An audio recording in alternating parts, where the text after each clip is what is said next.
Assalamualaikum, salam keluarga Malaysia. Berita wilayah edisi Isnin 10 Oktober 2022 membawakan laporan terkini seluruh negara. Berikut paparan utama petang ini. Perdana Menteri Umum Parlimen dibubarkan berkuat kuasa hari ini.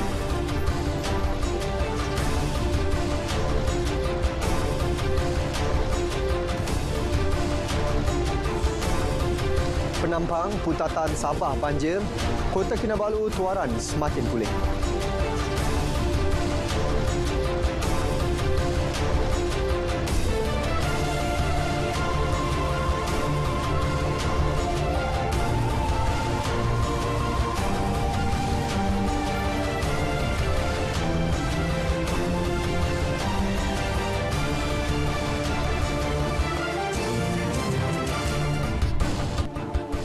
Lintas langsung dari Sabah, Sarawak dan Labuan mengisi paparan petang ini. Saya Sahih Samsudin, terus setia bersama Berita Wilayah.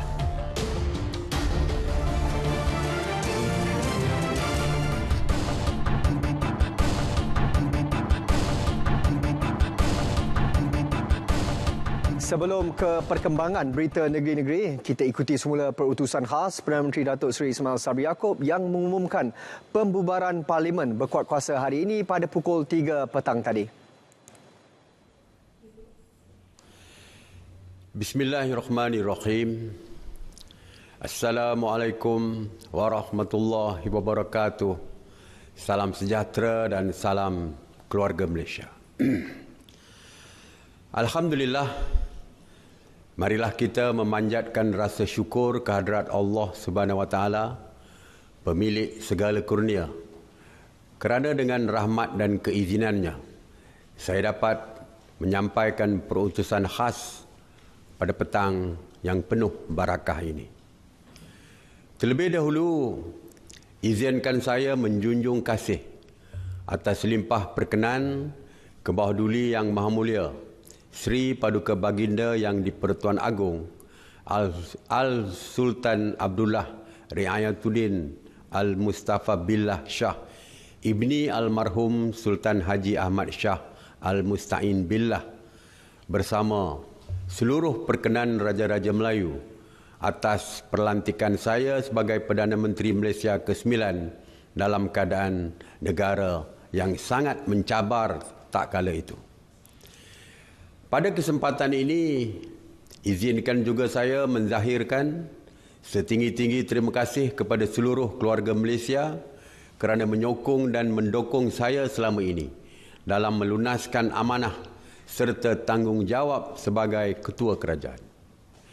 Mengambil ibrah firman Allah Subhanahu Wa Taala dalam surah Ali Imran ayat 54 yang bermaksud, dan mereka merancang, Allah juga merancang, dan Allah sebaik-baik perancang. Tanggal 21 Ogos 2021, saya ditakdirkan ilahi menerajui pentadbiran negara. Betapa besar amanah dan tanggungjawab yang dipikul, besar jugalah usaha dan ikhtiar yang digalas. Pada waktu itu, negara diselubungi trilema pandemik COVID-19 yang sedang mengganas bukan sahaja di Malaysia, bahkan di seluruh dunia. Ditambah pula dengan kelesuan ekonomi dan politik yang bergelora. Meskipun acap kali diasak pelbagai cabaran, tomahan serta fitnah, namun alhamdulillah dengan kehendak Yang Maha Berkuasa, kerajaan andal menghadapi mehnah dan tribulasi dalam perjuangan membawa negara ke landasan pemulihan kesihatan, politik dan ekonomi demi memulihkan kesejahteraan hidup keluarga Malaysia dan kemakmuran negara. Keluarga Malaysia yang saya kasih sekalian, kerajaan ini bertanggungjawab dan sentiasa membuat perancangan yang teliti dalam semua hal, semua perihal. Ketika negara berhadapan krisis kesihatan misalnya, kerajaan meletakkan kepentingan keluarga Malaysia di atas segala-galanya. Terima kasih kepada semua petugas Barisan Harapan dan seluruh keluarga Malaysia yang sentiasa memberikan sokongan ampuh dalam membantu kerajaan membendung penularan COVID-19. Di atas kejayaan tersebut, Malaysia telah melangkah memasuki fasa peralihan ke endemik pada tanggal 1 April 2022 yang membolehkan pembukaan semula sempadan negara selepas lebih 2 tahun ditutup. Justru, kita sepatutnya bersama-sama berkongsi rasa bahagia dan bangga apabila negara berjaya keluar dari pandemik. Bahkan Malaysia diiktiraf sebagai negara yang terbaik di Asia Tenggara dalam mendepani cabaran COVID-19. Keberhasilan ini sekaligus menyaksikan pembukaan semula pintu ekonomi dan merancangkan kembali aktiviti pelbagai sektor. Ia bukti kukuh komitmen kerajaan dalam usaha menangani pandemik serta menarik balik sekatan pergerakan yang menjejaskan kehidupan seharian. Pun begitu, pemulihan kesihatan dan ekonomi yang terus mengukuh ini tidak terkecuali daripada berdepan ketidaktentuan politik yang terus menggugat kestabilan. Umpama peribahasa, empang sampai ke seberang, dinding sampai ke langit. Parlimen Penggal ke-14 melakarkan warna suram kepada lanskap politik negara. Belum pernah terpeteri dalam sejarah berlakunya pertukaran 3 Perdana Menteri dan kerajaan memerintah bersilih ganti dalam penggal yang sama. Ini memberi dampak memburuk terhadap sosio-politiko-ekonomi. Begitupun percakaran tanpa henti antara pemain politik dapat dikekang daripada berterusan dengan membawa mereka ke meja rundingan. Bagi meredakan keadaan, kami mencari kebersamaan, bukan perbezaan. Kami mencari kesepakatan, bukan perpecahan. Natijah semangat keluarga Malaysia berteraskan keterangkuman, kebersamaan dan kesyukuran diterjemah melalui Memorandum Persefahaman, MOU, transformasi dan kestabilan politik antara kerajaan dan pembangkang. Ternyata limpahan hikmah dan rahmatnya memanfaatkan seluruh keluarga Malaysia. Berkat kesepakatan ini, kerajaan telah berjaya melaksanakan beberapa transformasi yang signifikan. Antaranya, pindaan perlembagaan berkenaan larangan ahli Dewan Rakyat bertukar parti, pindaan perlembagaan berkaitan dengan Malaysia 1963, akta anti gangguan seksual. Keluarga Malaysia yang saya kasih sekalian, pandemik COVID-19 yang melanda negara pada awal 2020 mengakibatkan keluaran dalam negara kasar menguncup 5.5%, iaitu penguncupan paling besar sejak krisis keuangan Asia 1997 hingga 1998. Namun kerajaan dengan langkah-langkah responsif dan proaktif telah berjaya membawa negara keluar daripada kemelut ekonomi. Terbaru, Bank Dunia menyemak semula unjuran KDNK negara bagi tahun 2022 kepada 6.4% berbanding 5.5% yang diunjurkan pada Mac lalu. Alhamdulillah, Malaysia diiktiraf sebagai negara ke-18 paling aman di dunia daripada 163 negara dan kedua di Asia berdasarkan Indeks Keamanan Global ataupun GPI 2022 yang menjadi ukuran utama kedamaian global di dunia. Ini merupakan pencapaian terbaik Malaysia sejak GPI diperkenalkan pada tahun 2008. Dalam tempoh hanya setahun, kerajaan keluarga Malaysia berjaya kembalikan pasaran buruh ke tahap guna tenaga penuh. Kadar pengangguran telah menurun untuk 12 bulan berturut-turut, iaitu 3.7% pada Julai 2022 berbanding 4.8% pada Julai 2021. Pelaburan langsung asing ataupun FDI juga meningkat dengan ketara. Dalam tempoh 6 bulan pertama tahun ini sahaja, kita mendapat 47.4 bilion ringgit berbanding sepanjang tahun lepas kita hanya memperolehi 48.1 bilion ringgit. Keyakinan dan minat pelabur terhadap Malaysia tidak meningkat secara tiba-tiba. Sebaliknya, ia didorong langkah proaktif kerajaan yang melaksanakan dasar-dasar mesra pelabur. Ini termasuklah perjanjian bilateral yang dimeterai pada setiap misi saya keluar negara yang menjadikan Malaysia antara destinasi utama pelaburan dunia. Jumlah perdagangan negara juga meningkat sebanyak 33.1% kepada 1.87 trilion ringgit bagi tempoh Januari hingga Ogos 2022 berbanding dengan 1.41 trilion ringgit pada tahun sebelum ini. Pada Jumaat lalu, bajet 2023 bertemakan Keluarga Malaysia Makmur Bersama dibentangkan di Dewan Rakyat. Ia merupakan bajet yang terbesar dalam lipatan sejarah negara. Dengan nilai 372.3 bilion ringgit, ia membuktikan iltizam kerajaan dalam memastikan tiada siapa pun yang dipinggirkan. Seawal usia dalam kandungan sehingga ke usia emas, dari peniaga di Ceruk Desa sehinggalah ke konglomerat di tengah kota, semuanya akan memperolehi limpah nikmat daripada bajet ini. Keluarga Malaysia yang saya kasihi sekalian, dengan ini saya ingin memaklumkan bahawa pada tengah hari semalam saya telah menghadap ke bawah duli Yang Maha Mulia Sri Paduka Baginda Yang di-Pertuan Agong Al-Sultan Abdullah Riayatuddin Al-Mustafa Billah Shah dan menyembah warkah permintaan kepada Baginda mengenai pembubaran Parlimen ke-14.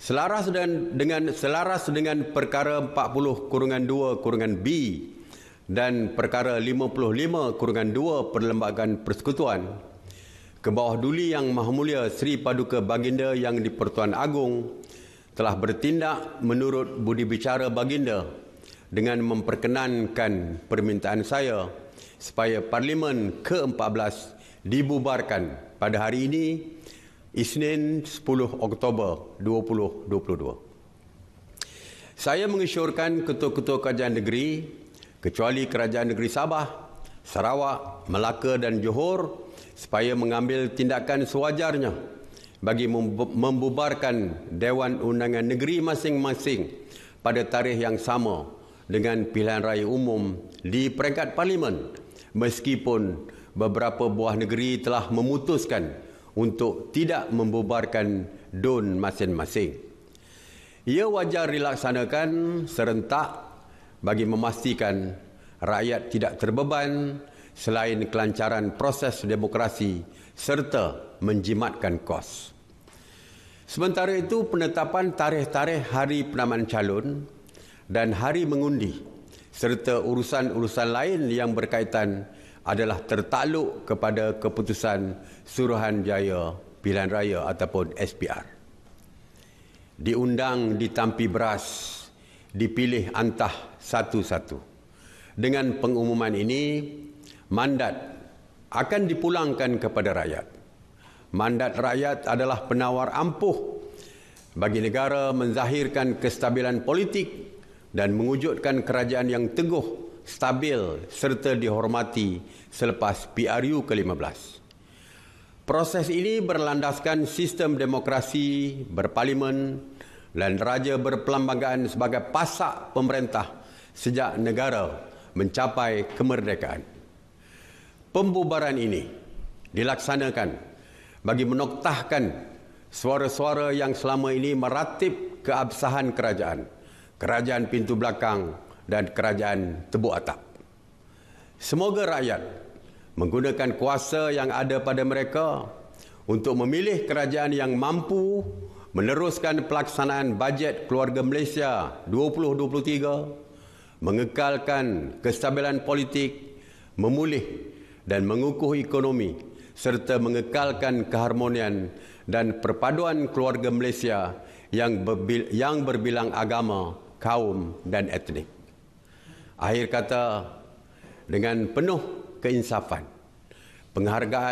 pengharapan dan tawakal, saya mendoakan semoga seluruh keluarga Malaysia dan negara sentiasa dipayungi rahmat, dilimpahi berkat. Semoga disuburkan semoga disuburkan hati kita untuk terus mendukung agenda besar pencapaian kemakmuran serta kemajuan Malaysia yang tercinta ini. Sekian, wabillahi taufiq wal hidayah. Wassalamualaikum warahmatullahi wabarakatuh. Yang di-Pertuan Agong Al-Sultan Abdullah Riayatuddin Al-Mustafa Bilal Shah berkenan menerima menghadap Perdana Menteri Datuk Seri Ismail Sabri Yaakob di Istana Negara semalam. Istana Negara dalam kenyataannya ketika sesi menghadap itu, Perdana Menteri telah mengemukakan sembah permintaan beliau untuk perkenan pembubaran Parlimen ke-14 berkuat kuasa hari ini. Selaras dengan kuasa-kuasa baginda yang di-Pertuan Agong seperti termaktub di bawah Perkara 40-2-B dan Perkara 55-20 Perlembagaan Persekutuan telah memperkenan permintaan tersebut. Al-Sultan Abdullah turut menzahirkan rasa kecewa dengan perkembangan politik semasa dan tidak mempunyai pilihan selain memperkenankan permintaan Perdana Menteri bagi memulangkan kembali mandat kepada rakyat untuk memilih kerajaan yang stabil. Perkembangan banjir, 3 pusat pemindahan sementara PPS masih dibuka masing-masing 2 di Sabah dan 1 di Sarawak. Manakala banjir di Baling Kedah pulih sepenuhnya. Banjir di Baling pulih apabila PPS Kompleks Rakan Muda yang menempatkan 154 orang daripada 49 keluarga ditutup sepenuhnya tengah hari tadi. Pegawai Angkatan Pertahanan Awam Baling, Lieutenant Pertahanan Awam Muhammad Faizul Abdul Aziz berkata, PPS itu dibuka berikutan 28 kampung mengalami banjir kilat akibat hujan lebat semalam. Antara yang terjejas, Kampung Tenusu, Kampung Dusun, Kampung Iboy, Kampung Mawali dan beberapa kampung lain yang terletak berdekatan kawasan Sungai Ketil, Baling.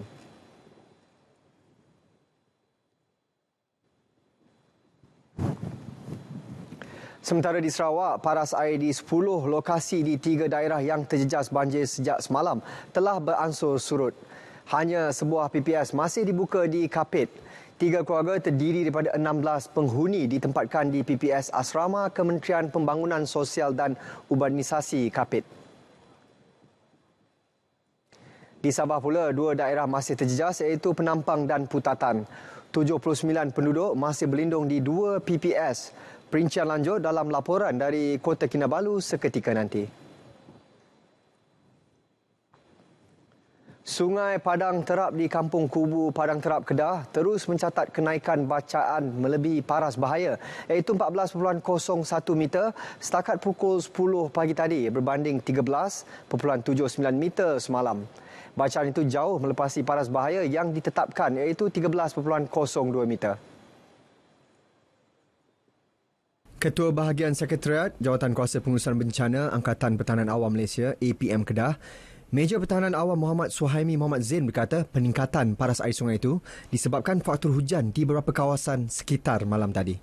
Sementara itu, 3 sungai di 3 daerah masih merekodkan paras air melebihi tahap waspada iaitu Sungai Perit di daerah Padang Terap 11.76 meter, Sungai Anak Bukit di Kota Star 2.29 meter dan Empangan Beris di Sek dengan 84.10 meter.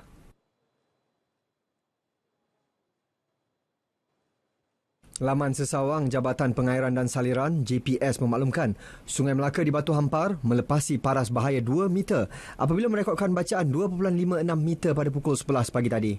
Selain itu, Sungai Kesang di Teluk Rimba, Jasin berada di paras 3.26 meter dan Sungai Duyung di Duyung Melaka Tengah 1.71 meter. Masing-masing melepasi paras Amaran 3.25 meter dan 1.38 meter. Sementara itu, lencongan Sungai Malim di Kelebang Besar melepasi paras berjaga-jaga apabila mencatatkan paras 1.56 meter, paras berjaga-jaga 0.50 meter.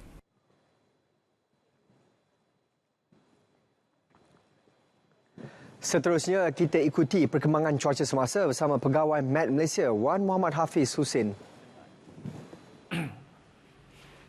Assalamualaikum dan salam sejahtera. Berdasarkan analisis model, angin baratan dijangka akan bertiup kencang dan menumpu di kawasan utara Sarawak dan juga barat Sabah, termasuk wilayah Persekutuan Labuan bermula 12 hingga ke 14 Oktober 2022 dan kawasan utara Semenanjung bermula 13 hingga ke 15 Oktober 2022.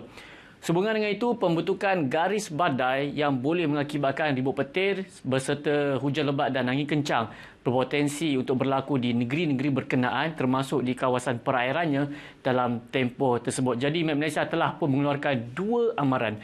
Amaran yang pertama adalah amaran hujan berterusan peringkat waspada yang mana Met Malaysia telah pun mengeluarkan melibatkan 3 negeri di Sabah, Labuan dan juga di negeri Sarawak. Di Sabah melibatkan di bahagian Kudat, Pantai Barat dan juga pedalaman di bahagian Labuan. Begitu juga di bahagian Limbang, Miri dan juga di bahagian Bintulu serta di bahagian Mukah di negeri Sarawak. Amaran ini berkuat kuasa sehingga ke 12 hingga ke 14 Oktober 2022. Dan harus diingatkan, hujan yang berlaku secara berterusan boleh menyebabkan banjir di kawasan berkedudukan rendah. Amaran yang kedua adalah amaran angin kencang serta bergelora kategori pertama yang melibatkan kawasan perairan di Laut Cina Selatan, melibatkan kawasan perairan Condor, Reef North, Layang, Palawan dan juga di kawasan perairan di Labuan. Dan dalam tempoh ini angin bertiup dengan agak kencang sekitar 40 hingga ke 50 km sejam dan ketinggian ombak boleh mencapai 3.5 meter. Dan amaran ini ianya adalah berbahaya kepada bot-bot kecil serta sukan dan ragis laut. Jadi orang ramai sentiasa diharapkan peka dan juga cakna dengan amaran serta juga ramalan yang dikeluarkan oleh Met Malaysia. Baik, kita akan beralih ke paparan gema radar bagi melihat apa yang berlaku pada ketika ini. Baik, seperti diramalkan di bahagian pantai barat Semenanjung Malaysia, seperti di Selangor, Kuala Lumpur, Negeri Sembilan, Melaka dan juga Johor, kita mengalami keadaan cuaca kurang hujan. Pada ketika ini dalam keadaan cerah, tiada hujan yang berlaku pada ketika ini kecuali di bahagian pedalaman, hujan di satu tempat. Tetapi di bahagian utara dan juga pantai timur, hujan di satu tempat kini sedang berlaku di negeri Perlis, Kedah, Perak, Kelantan dan juga Terengganu. Dan mana hujan ini kita jangkakan boleh berlanjutan sehingga ke lewat petang nanti. Bagi negeri Sabah, kebanyakan bahagian pada ketika ini dalam keadaan yang agak mendung. Hujan di satu tempat kini hanya berlaku di bahagian Sandakan sahaja. Tetapi menjelang ke malam, kita jangkakan hujan akan memasuki ke negeri Sabah semula menjelang ke awal malam nanti dan kita jangkakan ianya boleh berlanjutan sehingga ke lewat malam ataupun awal pagi nanti. Baik, bagi negeri Sarawak pula, pada ketika ini hujan berserta ribut petir di 1-2 tempat kini sedang berlaku di hampir ke semua bahagian di keseluruhan di negeri Sarawak, yang mana hujan yang berlaku di negeri Sarawak ini kita jangkakan boleh berlanjutan sehingga ke awal malam nanti. Dan bagi anda untuk mendapatkan informasi yang lebih terkini, anda boleh layari laman sesawang kami di www.met.gov.my ataupun boleh buat turun aplikasi My Cuaca ataupun My Gempa, serta anda boleh layari Facebook, Instagram, Twitter dan juga YouTube kami. Baiklah, sebelum pisah kita lihat ramalan cuaca bagi bandar-bandar utama di seluruh Malaysia. Saya Wan Hafiz. Assalamualaikum dan salam sejahtera.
Bagi membantu kumpulan B40 khususnya belia menjana pendapatan melalui perkhidmatan membawa penumpang seperti taksi, bas dan e-hailing, kerajaan bersetuju untuk menanggung bayaran bagi mendapatkan lesen taksi, bas dan e-hailing di bawah program MyPSB.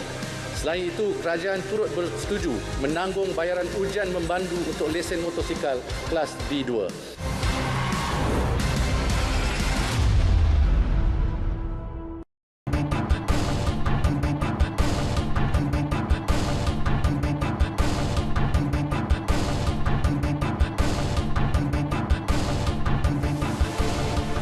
Fokus negeri di bawah Bayu. 79 penduduk terjejas banjir ditempatkan di 2 pusat pemindahan sementara. Perinciannya langsung bersama Redwin Robin di Kota Kinabalu. Silakan, Ed. Baik, Sahih. Seramai 79 penduduk terjejas banjir melibatkan 14 keluarga di Pinampang dan Putatan ditempatkan di 2 pusat pemindahan sementara PPS. Manakala banjir di daerah Kota Kinabalu dan Tuaran semakin pulih. Menurut kenyataan Sekretariat Jawatan Kuasa Pengurusan Bencana Negeri Sabah, 26 penduduk melibatkan 5 keluarga dipindahkan di PPS Dewan Kebudayaan Pinampang. Di Putatan, seramai 53 penduduk daripada 9 keluarga berada di PPS Dewan PPR Seri Keramat yang diaktifkan pagi tadi.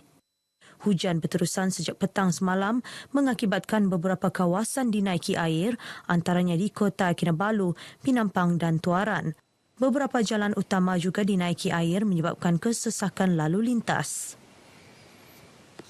Sementara itu, Pejabat Daerah Pinampang selaku Pusat Kawalan Operasi Bencana Daerah PKOB sentiasa siap siaga bagi menghadapi kemungkinan bencana banjir yang dijangka berlarutan sehingga awal tahun depan.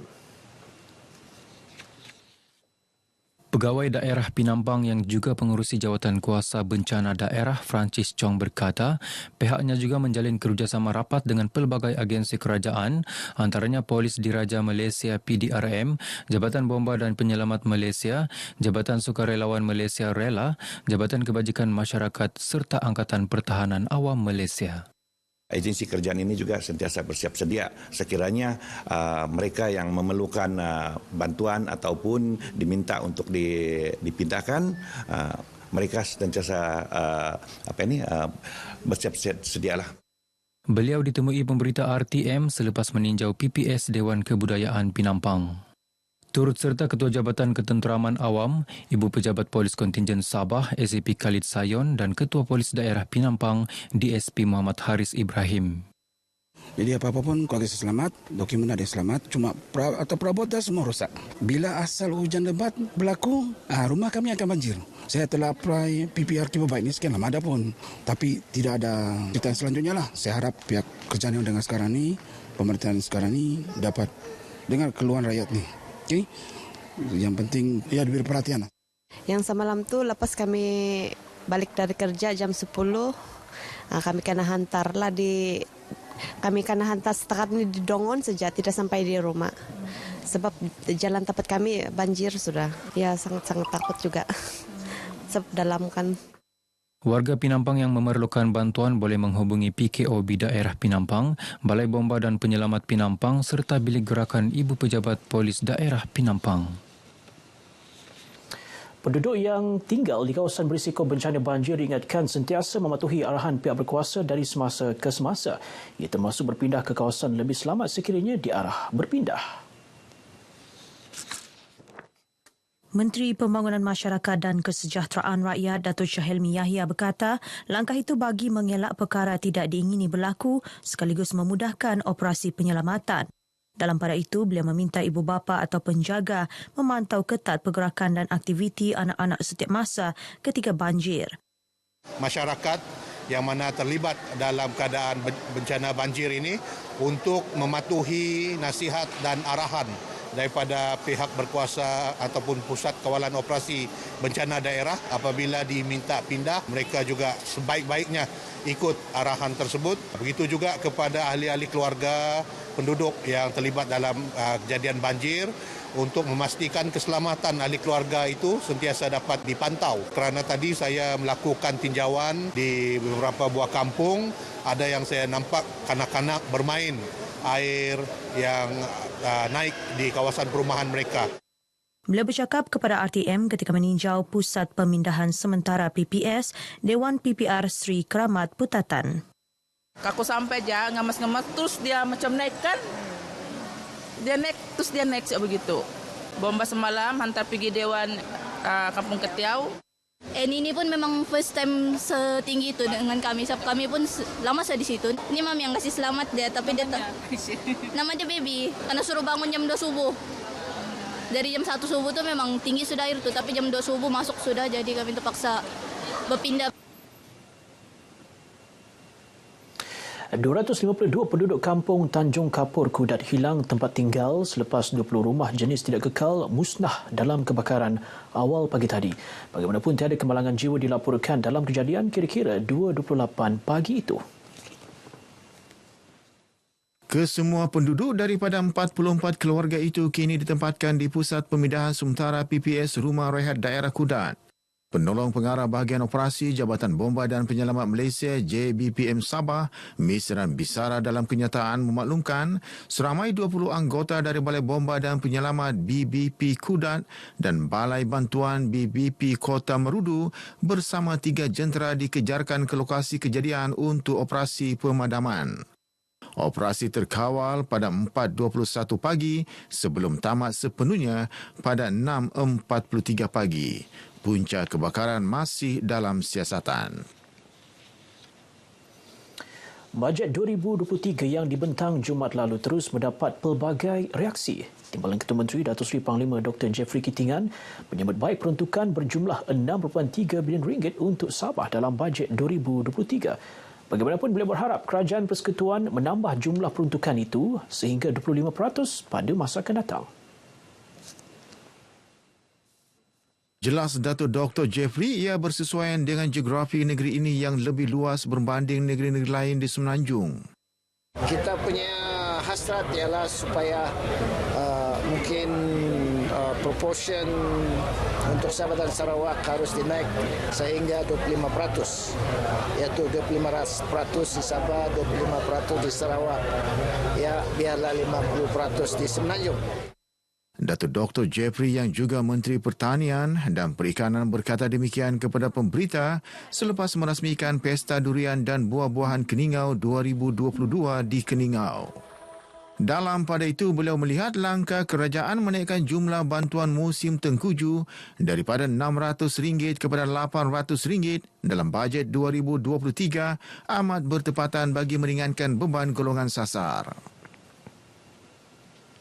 Baik, sekian berita dari negeri di bawah bayu untuk petang ini. Berita seterusnya kita kembali ke Angkasa Puri bersama dengan Sahi. Teruskan Sahi. Terima kasih Edwin. Baik, kita akan berhenti berehat seketika dan akan kembali selepas ini.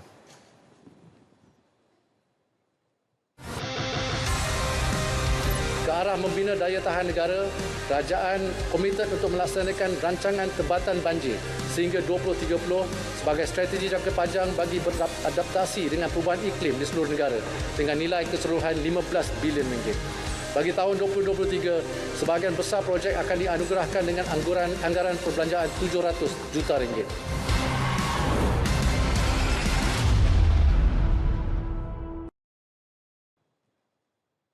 Untuk paparan berita dari Pulau Mutiara Laut Cina Selatan, kita bersama Harji Jaik di Labuan. Silakan.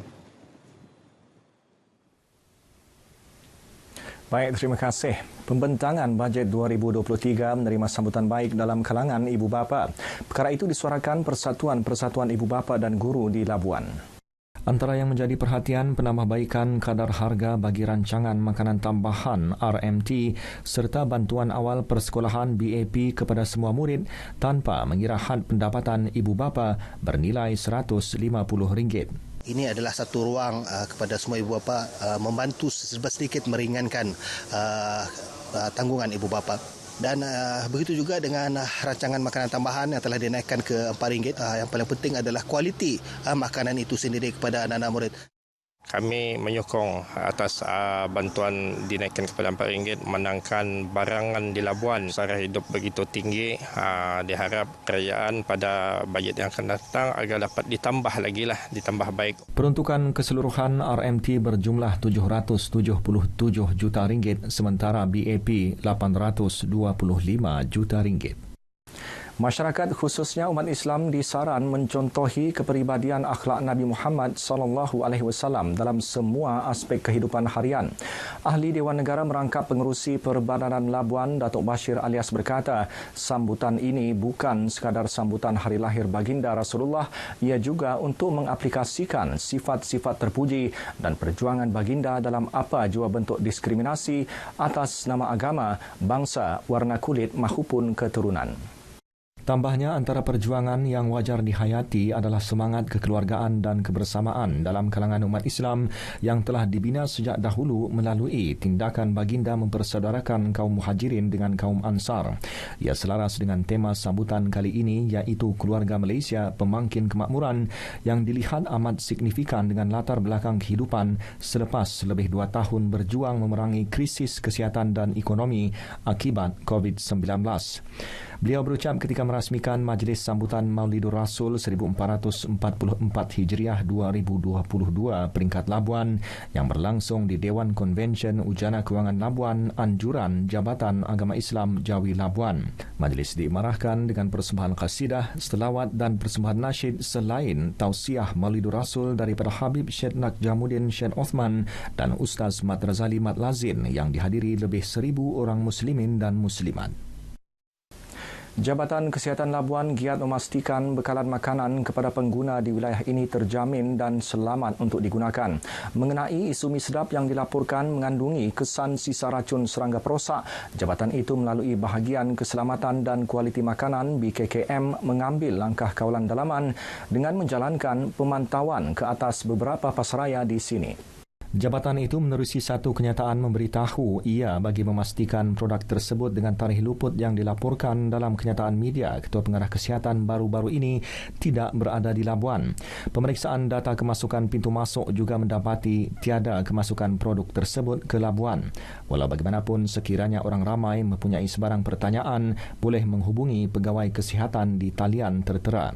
Terdahulu, Public Health Malaysia melaporkan Kementerian Kesihatan KKM menerusi data Food Safety Information System of Malaysia (FOSIM) mengesahkan mi sedap Korean Spicy Soup Instant Noodles ada diimport ke negara ini yang melibatkan produk yang bertarikh luput sehingga 21 Mei 2023 dan 17 Mac 2023.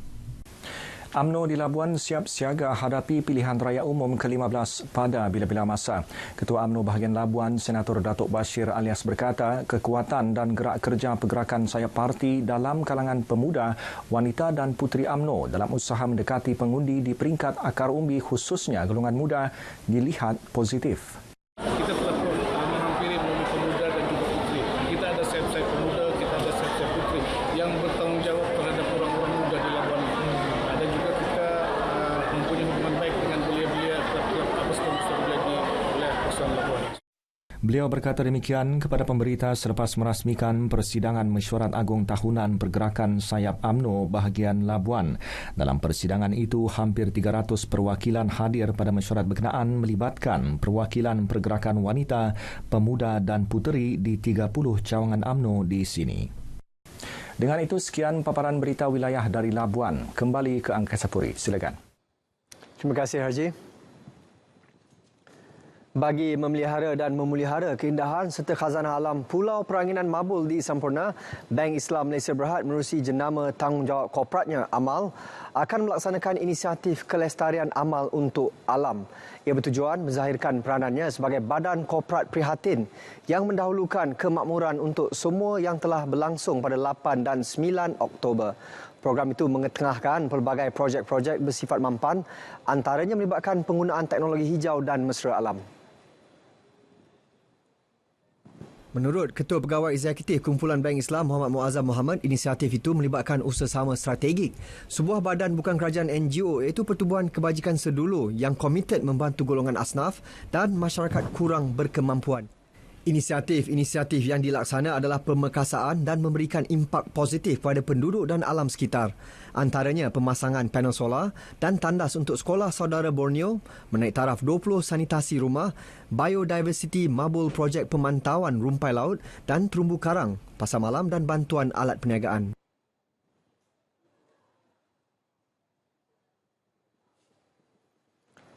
Apa yang kita cuba sasarkan adalah yang pertama agar dapat memupuk sifat untuk menjaga alam sekitar di kalangan masyarakat di sini, kerana itu adalah penting bagi perkembangan ekonomi di Pulau Mabul itu sendiri, ya, kerana daya tarikan di Pulau Mabul ini adalah pelancongan, dan yang menarik pelancong ke sini adalah biodiversity.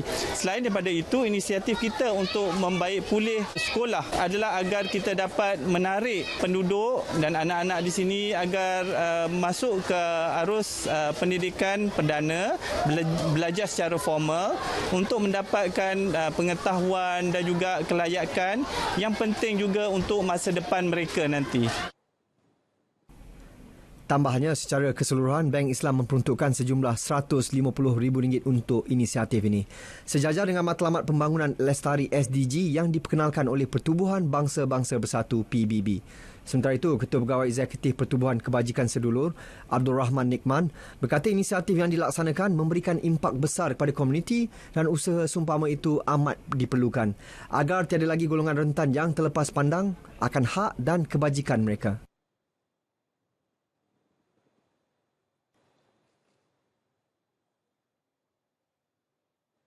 Kita mensasarkan segala bentuk bantuan yang kita buatkan ataupun bekerjasama dengan Amal Bank Islam ini, kita beri terus kepada komuniti. So secara tak langsung manfaatnya memang digunapakai oleh seluruh komuniti di Pulau Mabul. Saya bersyukur jugalah kepada ini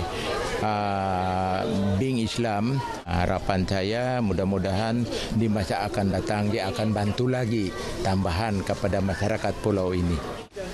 Jadi kita menyambut baiklah, insya-Allah. Semoga usaha ini dapat berterusan. Terutama sekali HQ sedulur ini yang banyak membantu berusaha ke arah melestarikan Pulau Mabul, di mana sebelum ini kita memang jarang untuk berjumpa dengan orang-orang yang komitmen membantu masyarakat, terutamanya masyarakat nelayan yang tidak berkemampuan. Selepas ini, Bank Islam akan meneruskan satu lagi program tanggungjawab korporatnya ke daerah Tuaran di Pusat Amal Latihan dan Amali Orang Kelainan Upaya OKU Sabah dengan kerjasama strategik Yayasan Sabah College of Technology YSCT. Ia untuk membantu individu OKU memperoleh kemahiran baharu seperti pembuatan perabot demi meraih pendapatan setiap pelatih.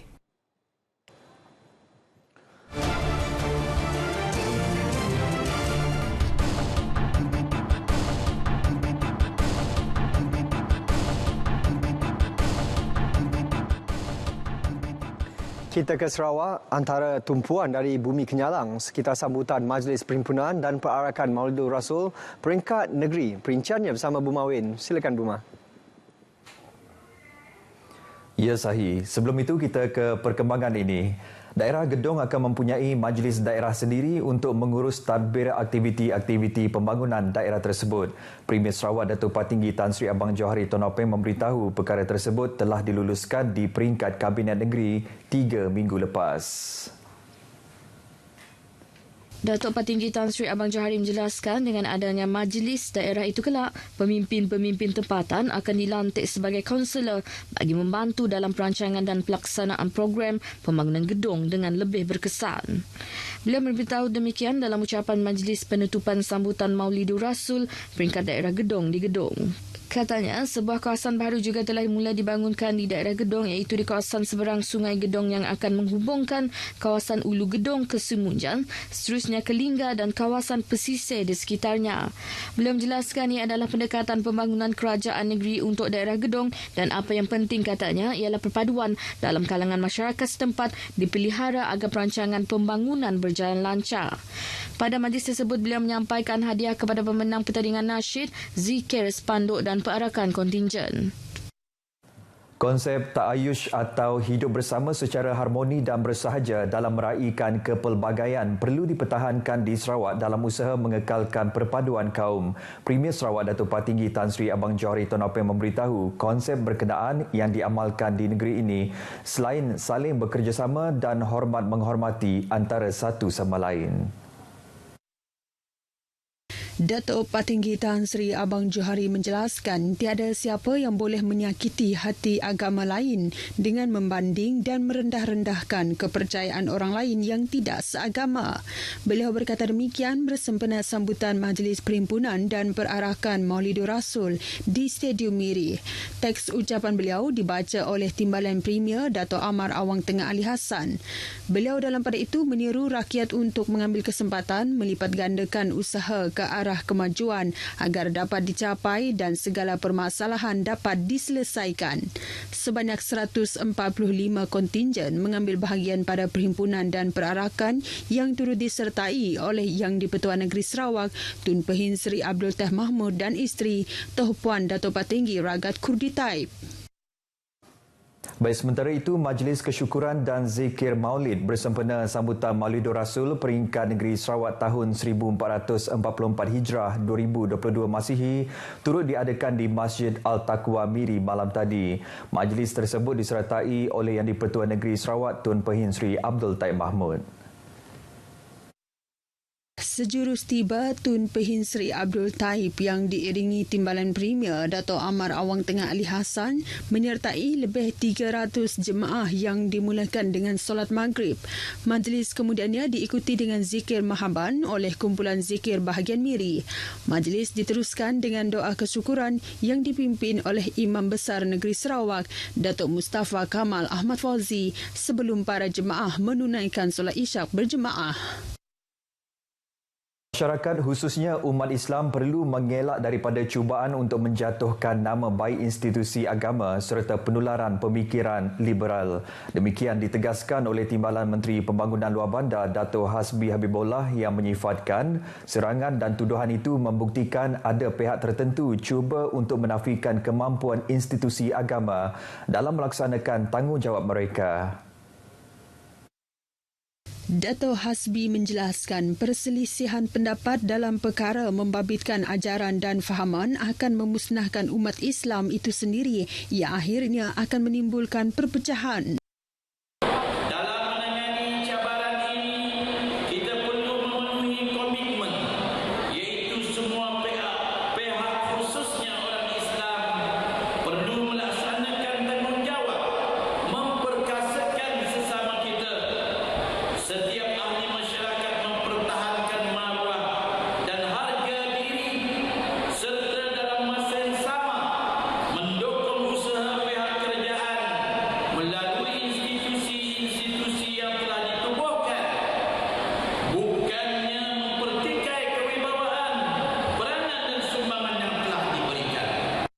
Malah katanya kerajaan akan terus berusaha untuk memastikan perpaduan kaum di negeri ini terus berkekalan agar pembangunan dapat dilaksanakan dengan lancar dan berkesan.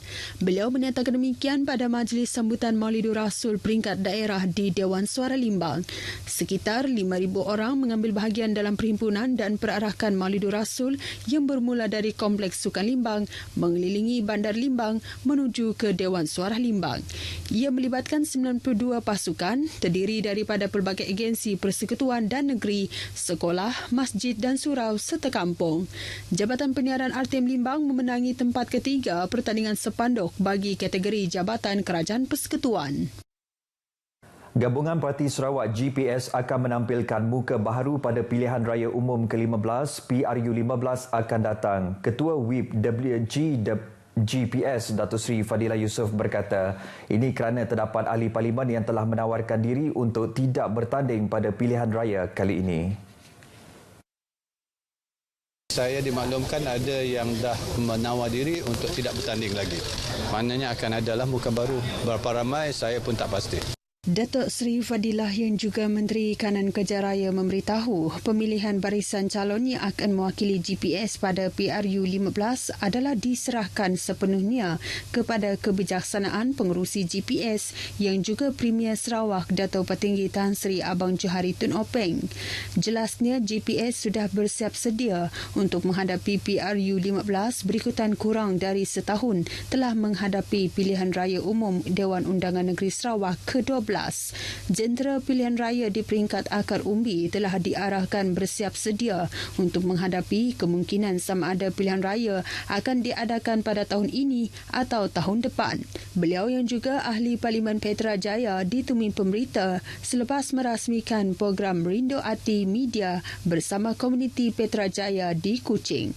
Program itu merupakan anjuran Jabatan Penerangan Malaysia Negeri Sarawak. Terdahulu dalam ucapannya, Datuk Seri Fadilah menegaskan pihak media dan masyarakat sama-sama memainkan peranan penting untuk menangkis penyebaran maklumat atau berita yang tidak sahih, terutama jika ia berunsur fitnah dan boleh memecah belahkan masyarakat berbilang kaum di negeri ini. Baik Sahi, sekian berita dari Sarawak. Kita kembali bersama Sahi di Angkasa Puri. Silakan. Terima kasih, Ibu Ma.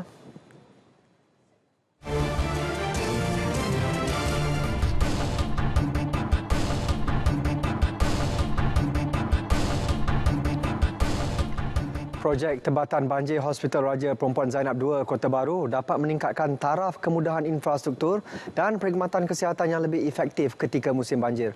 Menteri Kesihatan Khairi Jamaluddin berkata projek bernilai RM8 juta itu merangkumi beberapa skop pembinaan iaitu pagar konkrit, salinan air serta kerja mekanikal dan elektrikal seperti sistem pam air dan sistem penghadang banjir.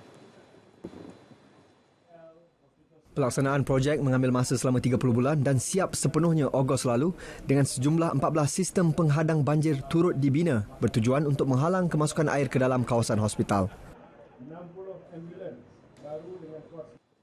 Projek ini telah pun diluluskan selepas peristiwa tahun 2014 di mana banjir besar yang telah melanda negeri Kelantan telah pun mengakibatkan hospital Raja Perempuan Zainab ini tenggelam dan kita nak pastikan bahawa peristiwa itu tidak akan berulang. Sementara itu, Khairi berkata sebanyak 60 buah ambulans baru dengan kos sebanyak RM24.3 juta akan ditempatkan di pelbagai fasiliti kesihatan di Kelantan. Ia akan diagih secara berperingkat bermula tahun hadapan. Lembaga Kemajuan Pertanian Kemubu Kada berpuas hati dengan bajet 2023 yang dibentangkan Jumaat lalu. Ia disifatkan lebih menyeluruh dan inklusif untuk semua golongan terutama golongan petani. Pengurusinya Datuk Kamaruddin Mat Noor berkata peruntukan besar kepada sektor pertanian sesuai dengan dasar kerajaan untuk memastikan sekuriti makanan negara dapat berjalan dengan baik.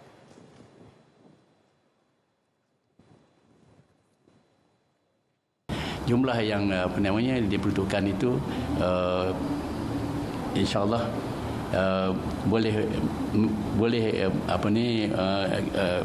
kadar dan juga saya percaya MADA pun sama meneruskan kerja-kerja untuk menghasilkan padi semaksimum mungkin.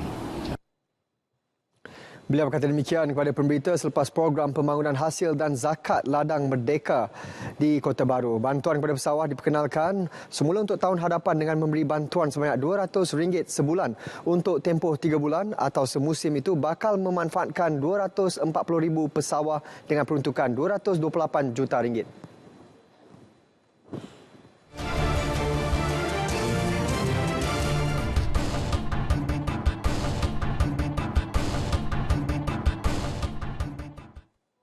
Kira-kira 1,000 kit bantuan awal daripada Jabatan Kebajikan Masyarakat JKM Johor telah dan akan dihantar ke pulau-pulau di Mersing serta perkampungan orang asli sebagai persediaan awal menghadapi musim monsun Timur Laut. Bantuan dalam bentuk makanan serta keperluan asas itu mula diedarkan sejak awal bulan ini.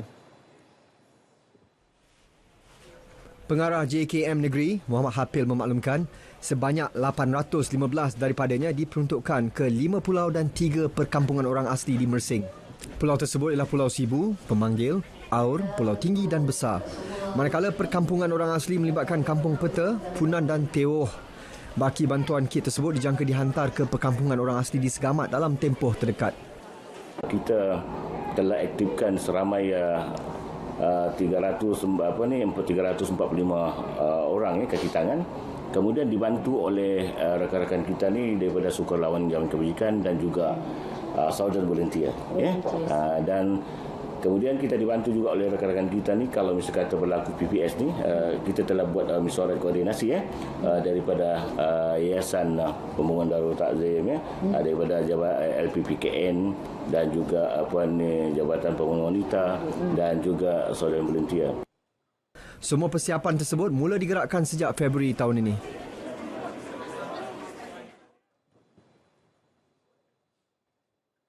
Seramai 3,558 mahasiswa tahun 1 memulakan pengajian di Universiti Teknologi Malaysia UTM hari ini. 3,401 daripadanya mendaftar di kampus Johor Bahru, Johor. Naib Chancellor UTM, Profesor Dato' Dr. Ahmad Fauzi Ismail berkata, kesemua pelajar ditempatkan di dalam kampus UTM yang boleh menampung 13,000 pelajar termasuk 597 pelajar antarabangsa dari 35 negara. Turut mendaftar masuk 8 pelajar orang kurang upaya OKU, antaranya Nur Bilahizah Razib, penghidap sakit saraf yang akan memulakan pengajian dalam ijazah Sarjana Pembangunan Sumber Manusia. Meskipun mempunyai ketidakupayaan fizikal, tidak mampu berjalan dan berdiri dalam tempoh masa lama, ia tidak menghalang Bilahizah melanjutkan pengajian. Penyakit ini bukan satu penghalang untuk kita berjaya. Itu semua cabaran untuk kita untuk kita kuat untuk masa depan nanti. Saya punya azam, saya nak buat yang terbaiklah untuk dapat pusing cemerlang. Jadi kesemuanya adalah kita tempatkan di dalam kolej. Alhamdulillah kita ada cukup kolej, kita boleh menampung dalam ini lebih kurang 13,000 orang dalam ini, dalam kampus. Ya, kita ada masuk pelajar antarabangsa sekali. Untuk pelajar antarabangsa yang postgraduate, asaswaza, pendaftarannya sepanjang tahun. UTM mempunyai 5 kolej kediaman kondusif yang menempatkan pelajar OKU dilengkapi fasiliti mesra OKU.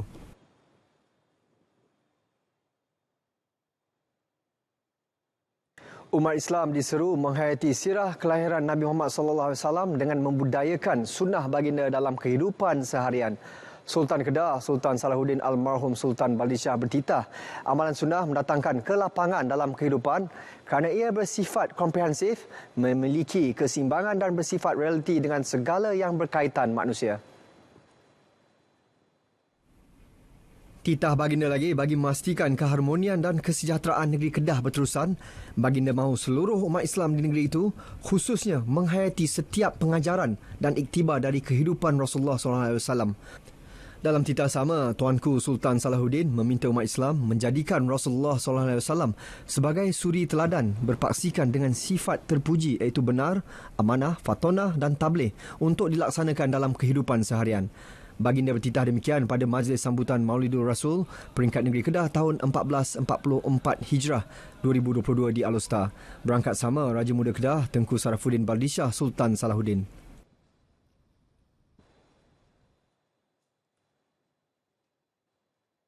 Berita Wilayah edisi Isnin 10 Oktober 2022 berakhir di sini. Dapatkan perkembangan sahih sepanjang masa melalui portal berita.rtm.gov.my. Saya Sahih Samsudin. Assalamualaikum dan salam keluarga Malaysia.